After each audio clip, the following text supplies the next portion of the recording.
Well, this is like the seventh video, and I told you I was going to fill this leaking system up, and I did. And I got 3.5 pounds in the system right now. It's idling. That's the idle pressure and temperature. Oh, just pressure. I don't have the temperature gauges up, but we're about 35 degrees right here at the suction line. We're about 130 degrees, 140 degrees right here at the discharge line. The case of the compressor is about, in this area, we're about 58 degrees, 60 degrees right here at the case. It's very cool, even though the engine is hot and everything else is hot. So that part, and we just timed out here, that part is working good. There is nothing visible. I'm gonna have to get the leak test. Remember, there was a big leak down here. It was hissing out. The leak was so big you could hear it hiss. And there is nothing visible down there right now. It's running. We got cooling. The expansion valve is cooling, but that is going to leak later, most likely. It was hissing out. We're nice and cool out the dash. I got no temperature probes in there because we got that big leak that was on the compressor. That's going to get changed, but still, I wanted to know the condition of the whole entire vehicle before changing the compressor, so there's no surprises after. Now, most of the guys, that big hissing leak back there, they would have stopped right there, swapped out a compressor, and then what happens if the expansion valve was plugged, or the receiver dryer desiccant was eaten up from acid in the system, the BBs came out, and then immediately or later plugged it.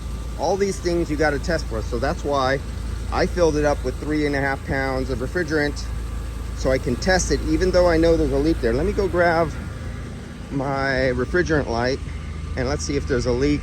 I still have this on the vacuum pump. Remember, always change brand new seals. Oh, we don't got it. I think I'm around 200 microns now. We'll see when we come back. I got this going out to see my generator over there. So let's grab, where do I have a light?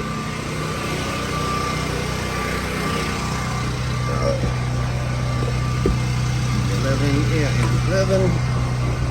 Okay, where are my lights? I just charged up all the batteries.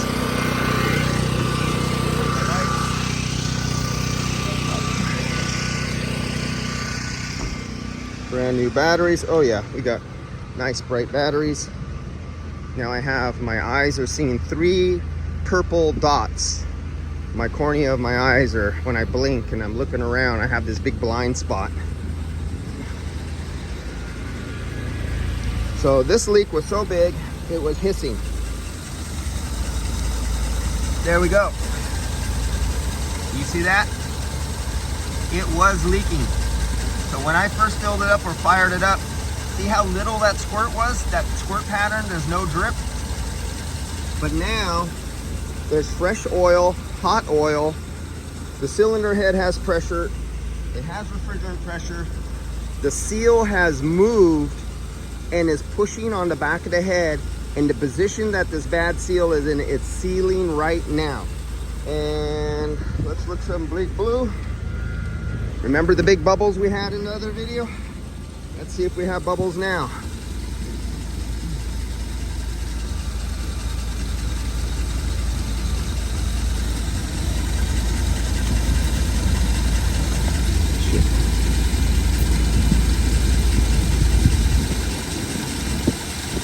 Okay, so now,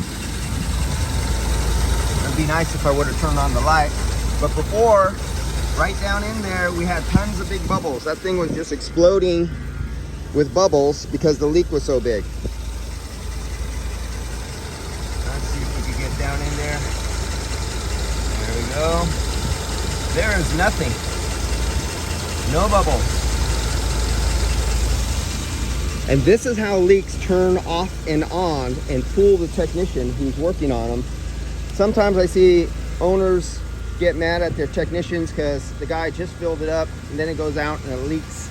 The customer the very next day is calling them, yelling at them that you didn't find that leak. Sometimes stuff like this happens to them. And this is why you do high pressure nitrogen test. You do vacuum test. You do electronic refrigerant test. You put in UV dye. You use hydrogen. You use nitrogen. You use, if you want to use the CO2 with the little pink bubbly stuff, you could use that. Bullseye, it's called. You could use that too if you want to.